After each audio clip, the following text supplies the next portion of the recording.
A lot of conversation about rezoning in the city of Knoxville, whatever the buzzword. Recode. David, what do you think about that? What is it, good, bad, or otherwise? So my slogan, my tagline, everything my campaign really stands for is about Knoxville for all. And like I said earlier, about democracy being really important to me. So if anything that affects your community, you should have a say in it.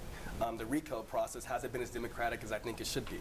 We've heard that we've had 90 community meetings, for instance. I can go around most communities in Knoxville and ask them if they've been to a meeting, if they submitted any comments, if they know about how their zone is being changed, and they won't know.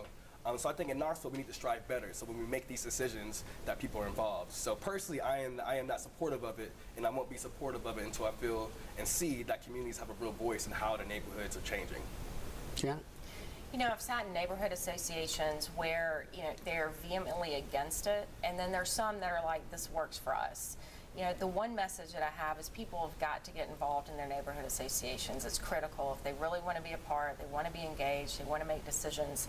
And here's the thing, I'm encouraged that council has slowed down. They're going through it line by line.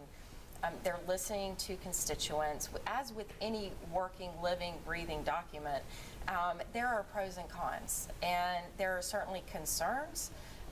But I do think, you know, there's a lot of dialogue out there, and I'm encouraged by that. And I just hope at the end of the day, whether should it pass, that council now and future council is mindful that it is an evolving, again, it's an evolving process, and as our city evolves, that Recode in whatever shape or form also continues to evolve with our city and the needs of our city. Do you think, just following up on that, do you think that the council should put this off until the new mayor is elected and the new council? You know, right now, I feel like, you know, it has been a 3-year process. There have been over, 90 community forums. And again, people have a choice to get engaged, and I wish more people would get engaged. At what point is it going to be okay? I don't know. And again, I go back to council. I feel like they're doing the right thing by slowing it down.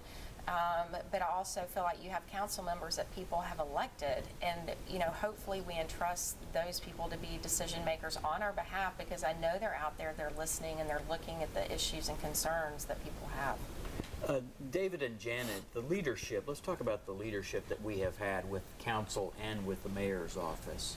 I'm curious as whether you think we've had good solid leadership, or if we really need some wholesale leadership. David, let me start with you.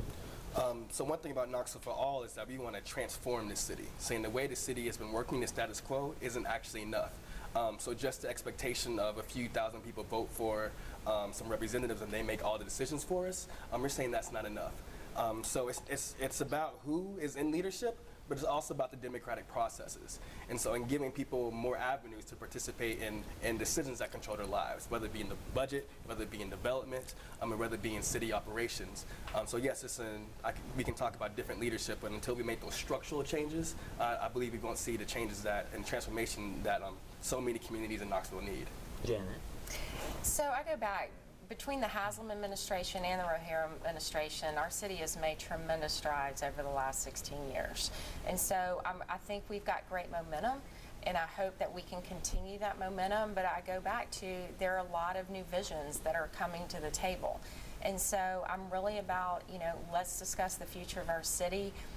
There are a lot of feasibility studies, micro plans going on across our city within 2- and 5-mile radiuses of downtown. How do we look at those and ensure that they're sustainable 5, 10, 20 years from now, and ensure that our city is really staged for long-term growth and sustainability?